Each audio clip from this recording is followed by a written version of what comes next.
तलाक और बदनामी। सपना बस रोए चली जा रही थी। उसके आंसू रुकने के नाम ही नहीं ले रहे थे। वो अपनी माँ से बार बार एक ही बात कह रही थी, मुझे बदनाम कर उससे क्या मिला। सिर्फ उससे डाइवोर्स, तलाक आसानी से मिल जाए। उसने मेरा नाम गैर मर्दों के साथ जोड़ दिया, मेरी ज़िंदगी नरक बना दी। मेरे पति होते हुए खुद मुझ पर ये इल्ज़ाम लगा रहे हैं। यह वही इंसान है जो कल तक मेरे लिए सब कुछ करने को तैयार थे, दिन को रात कहने को तैयार थे। आज अपने अहंकार में मुझे नीचा दिखाने के लिए मुझे तलाक दे रहे हैं। मेरी गलती क्या है? अपने और अपनी बेटी के लिए आवाज़ उठाना। अब लोग भी मुझे अजीब नज़रों से देखते हैं, गंदी बातें करते हैं। रास्ते पे चलना मुश्किल हो गया है। सहेलियों ने भी मुंह फेर लिया है। बस कुछ ही मुझे समझती हैं और मेरे साथ हैं।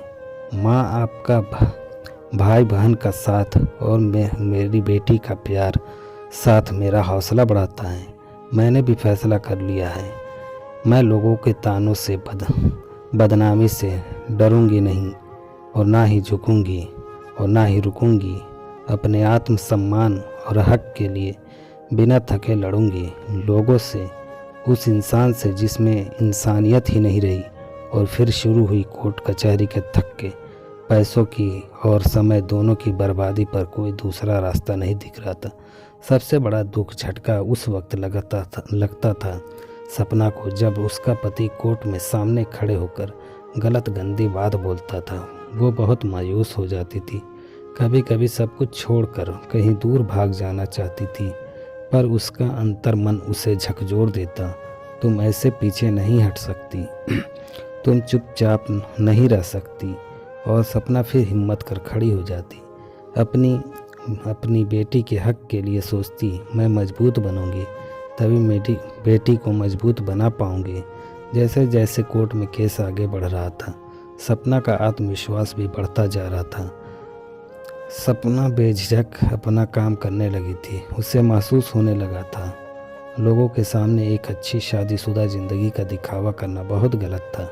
अगर उसने कुछ लोगों को भी सही बात बताई होती, अपनी परेशानियां बताई होती, तो आज ये दिन न देखना पड़ता। लोग उसकी मुश्किलों को समझते हैं। खैर, जो होना तो हो गया सोचकर सपना ने ठंडी सांस ली। अब वो खुलकर जिएगी अपनी ज़िंदगी। उधर सपना के पति को भी एहसास हो गया था, उसने सपना पर झूठे इल्ज़ाम लगा मुसीबत मोल ले ली है। उसने तो सोचा था सपना जैसी समाज में एक अच्छी ज़िंदगी जीने का दिखावा करने वाली औरत मुंह बंद करके चुपचाप घर में बैठ जाएगी, पर हुआ सब कुछ उल्टा। सपना ने तो घरेलू हिंसा की सच्चाई सबके सामने लाकर रख दी। कुछ सबूत भी जुटा लिए थे सपना ने। वो अब अपनी बेटी के साथ जीना सीख गई थी। उसके घर वाले भी पूरा साथ देते थे उसका। तभी एक दिन दरवाजे की घंटी बजी। सपना ने भी सोचा कौन हो सकता है इस वक्त। जब देखा वो तो अचंभित रह गई। दरवाजे पर उसका पति खड़ा था। उसने सपना से पूछा, अंदर आ जाऊं? सपना ने कुछ सोचकर हाँ बोल उसे अंदर आने दिया और पूछा, अब क्यों आए हो? वो बोला, मुझे माफ़ कर दो, मुझसे गलती हो गई और घर वापस चलो। मैं तुम्हारे और अपनी बेटी के बिना नहीं रह सकता। अचानक आए इस बदलाव से सपना सोच में पड़ गई थी कि वो कुछ समझ नहीं पा रही थी, पर उसका पति केस वापस ले साथ में सुखी जीवन बिताने की बात कर रहा था। उसने सपना से कहा, चाहो तो थोड़ा सोच कर जवाब देना।